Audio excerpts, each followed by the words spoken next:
आपणा सर्वांना फक्त एवढीच विनंती आहे की ही निवडणूक एखाद्या प्रभागामधील नगरसेवक निवडून देण्यासाठी नाही आहे। ही निवडणूक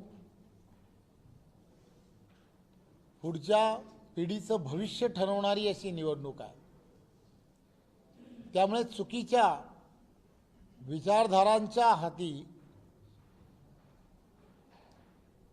इथली असणारी सत्ता देणं म्हणजे खऱ्या अर्थाने पुण्याला भकास करणं असा होणार आहे। त्यामुळे एक विचाराच्या असणाऱ्या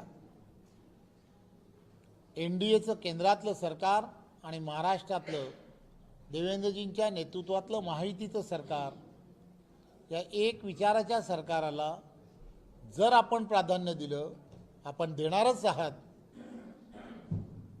तर त्याचा फायदा अनेक धोरणं जी तुम्हाला आम्हाला सर्वांना राबवायची असतात ती सहजपणे राबवता येतात।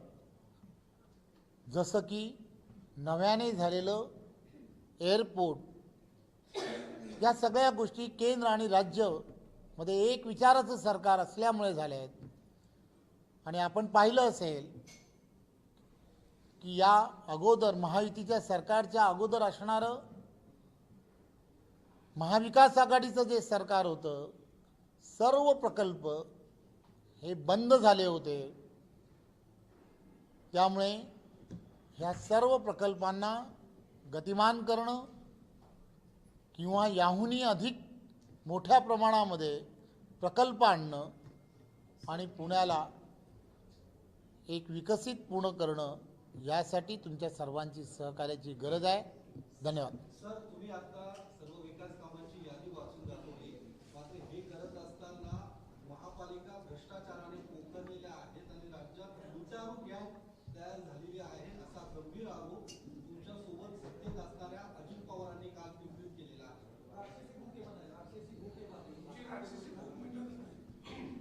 अजित पवारांचं हे वक्तव्य जे आहे, हे वक्तव्य निवडणुकीच्या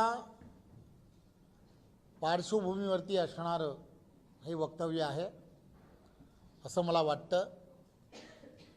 अजित पवारांनी खुद के गिरेबान में झाँक के देखना चाहिए जसं हिंदीमध्ये म्हणतात, ते पाहिलं पाहिजे। ते कोणत्या पक्षाबद्दल म्हणतायत? नरेंद्र मोदीजींच्या नेतृत्वातल्या असणाऱ्या पक्षाबद्दल म्हणतायत, देवेंद्रजी यांच्या नेतृत्वामधल्या असणाऱ्या पक्षाबद्दल बोलतायत। खरं तर आरोप प्रत्यारोप कसे करावेत हे त्यांनी ठरवलं पाहिजे। आम्ही कधी आरोप करायला गेलो तर त्यांना फार अडचणी निर्माण होतील याची त्यांनी काळजी घेतली पाहिजे असं मला वाटतं।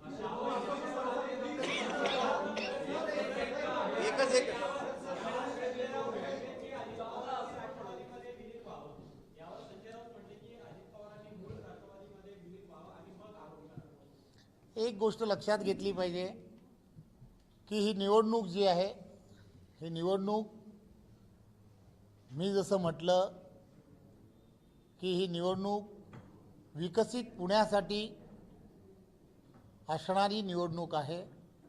इथल्या जनतेच्या नागरी सुविधा या अत्यंत चांगल्या पद्धतीने कोण देऊ शकतं यासाठी असणारी ही निवडणूक आहे आणि हे भारतीय जनता पार्टी देऊ शकतं, हे मी सांगण्यासाठी इथे आलो। एक सगळ्यांच्या प्रश्नाची उत्तर देईन, पण एकेकाने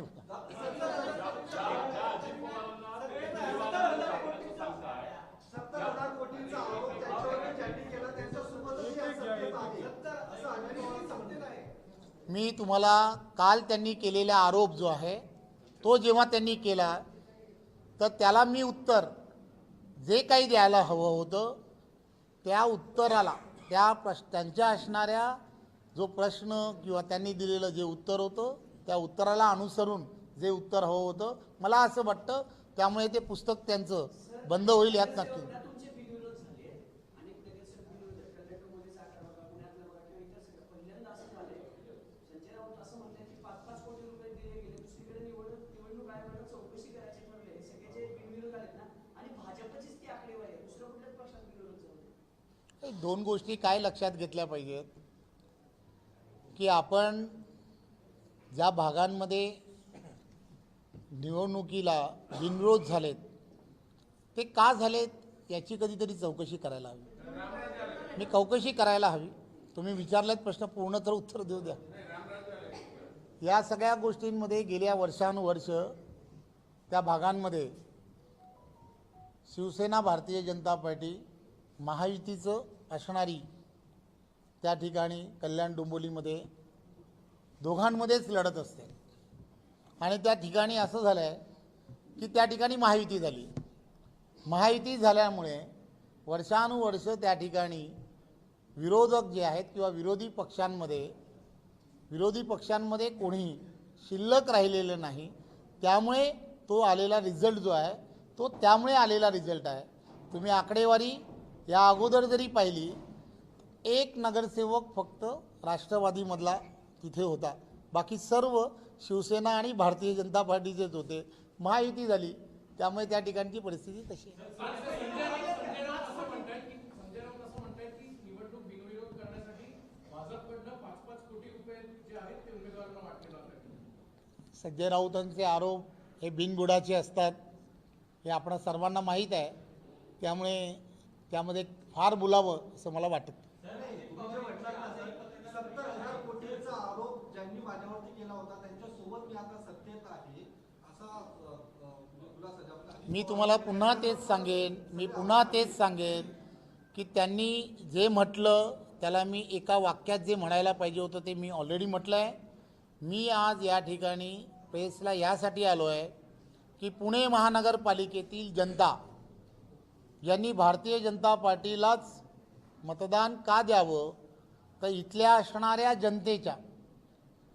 जनतेच्या आवश्यक असणाऱ्या ज्या नागरी सुविधा आहेत त्या नागरी सुविधा प्राधान्याने कोण पूर्ण करू शकतं तर ते केंद्रातलं नरेंद्र मोदीजींचं सरकार की ज्यांनी इन्फ्रास्ट्रक्चरला सर्वात जास्त 10 पटपेक्षा जास्त पूर्वीपेक्षा 10 पटीपेक्षा जास्त पैसे दिलेत. राज्यामधील असणारं देवेंद्रजींचं सरकारसुद्धा पूर्ण लक्ष ठेवून या सगळ्या गोष्टी करण्याचा विचार करत आहे. सार्वजनिक व्यवस्थेमधून वाहतुकीच्या व्यवस्थेमधून प्रदूषण होत आहे हे लक्षात घेऊन 1000 ई बसेस देण्याचा निर्णय हा शासन करत आहे. असे अनेक निर्णय जे आहेत ते सरकारच्या माध्यमातून होत आहेत. हे सामान्य लोकांपर्यंत जनतेपर्यंत आपल्या माध्यमातून द्यावं.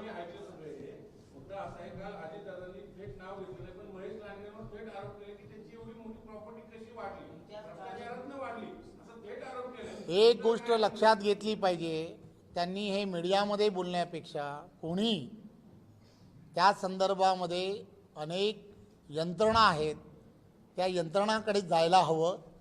निवडणुकीच्याच पार्श्वभूमीवरती असे आरोप प्रत्यारोप करण्यापेक्षा दीर्घ अनुभव आहे त्यांनाही आहे तुम्हालाही आहे.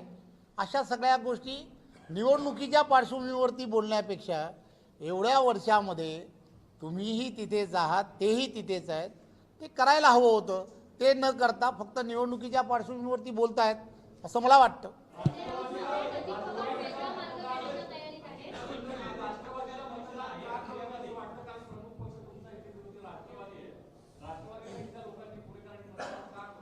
हंड्रेड पर्सेंटेज करू नये असं मला वाटतं.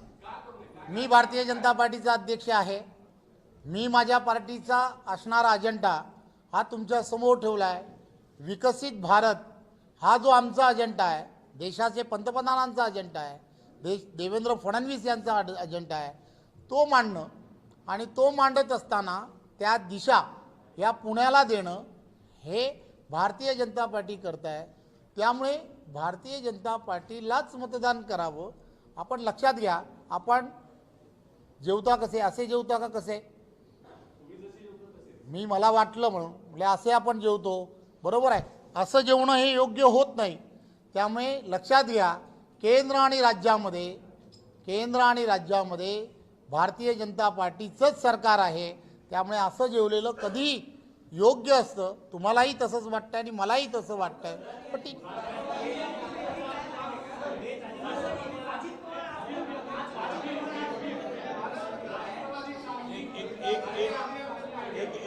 एक मिनिट इकडे जा तुला. राष्ट्रवादी ही या निवडणुकीच्या ज्या वेळेला पार्श्वभूमीवरती आमच्या विरोधात ज्या वेळेला आम्ही दोघं ज्या वेळेला या निवडणुकीला सामोरं जातो आहोत, त्यावेळेला भारतीय जनता पार्टी नरेंद्र मोदीजींच्या नेतृत्वामध्ये आणि देवेंद्रजींच्या नेतृत्वामध्ये ही निवडणूक लढते. माझा प्रश्न एवढाच आहे की या दोघांच्या नेतृत्व बरोबर नाही असं त्यांचं मत असेल तर त्यांनी ते सांगावं. एक मिनिट या ना. एक मिनिट अभिजित विचारतो.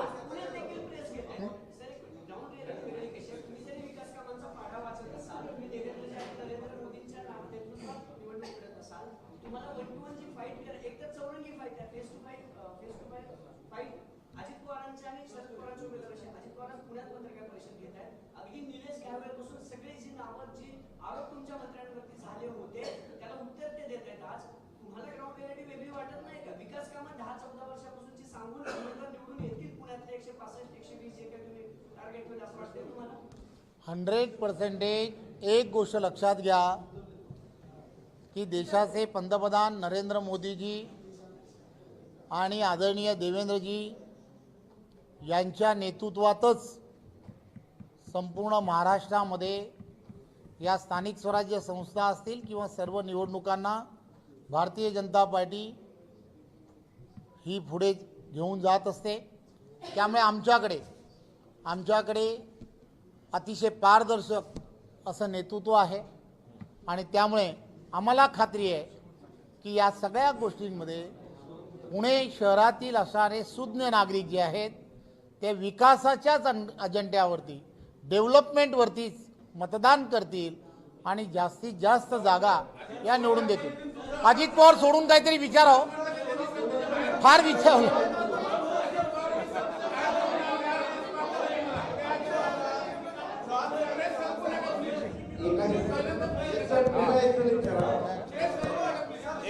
त्याला शेवटचा प्रश्न, अजित पवार सोडून असेल तर शेवटचा प्रश्न.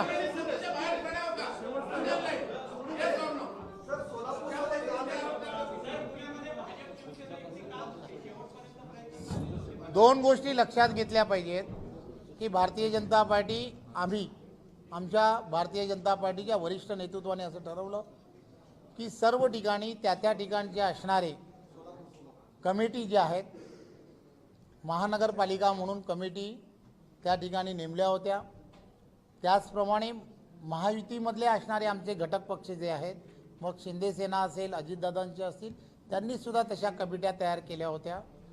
त्यांच्यामध्ये सकारात्मकदृष्ट्या आपण युतीच्या दिशेने जावं असं सगळ्यांना सांगितलं होतं. परंतु आपल्याला माहीत आहे पुण्यामध्ये असणारी परिस्थिती ही आपल्याला माहीत आहे. काही नेत्यांमुळे ती युती, काही विशिष्ट वार्डांमुळे ती होऊ शकली नाही, हे दुर्भाग्य आहे. परंतु त्यावेळेला त्या संदर्भामध्ये सकारात्मक